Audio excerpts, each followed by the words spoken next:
Greetings, Mayor. I have been analyzing data concerning the 51 Biltmore Bungle which occurred in Asheville in 2011, and there is something I cannot compute. What is that, Counselor?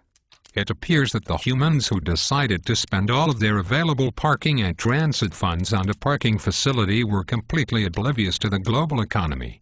Can that be so?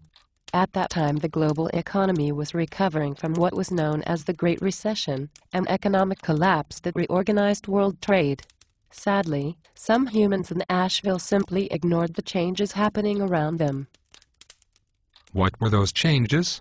The economies of China and India were recovering faster than those in the West, and the price of fuel was climbing quickly, at exactly the time that oil production began to decline. Human transportation was profoundly affected by the steep climb in prices. According to my data, the price of gasoline was only $3.20 a gallon in early 2011. True, but analysts had already predicted $5 gasoline was just around the corner. And when it passed $9, there were very few cars on the streets of Asheville. Tourists still visited, but they began to arrive by passenger rail because auto tourism was simply too expensive. However, travel within the city was very difficult because the city could not afford to create a circulating shuttle in the manner of many other tourist towns. The inconvenience was widely reported in tourism magazines. Why couldn't the city afford to create a shuttle? As you noted, they had committed all of the receipts from all of their parking facilities to the 51 Biltmore parking deck.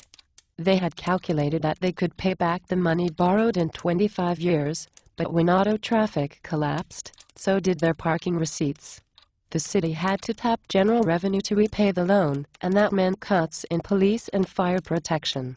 That too was reported in tourism magazines. So the city was committed to pay for a facility that was simply not needed. Yes, and the strangest piece of the puzzle you are examining is that they had recently adopted a downtown master plan and conducted a comprehensive downtown parking study which explicitly showed that there was more than enough parking in the downtown area, and that study was conducted before the Great Recession. The North Carolina Department of Transportation had already noted a drop in the number of automobile miles traveled in 2010. So the people of Asheville had all the information they needed to plan wisely for the future. They simply ignored it. That explains much. It is sad that a formerly bustling tourist town suffered such an economic calamity due to an avoidable mistake. I fear some humans fail to live and learn, although that is a common saying among them.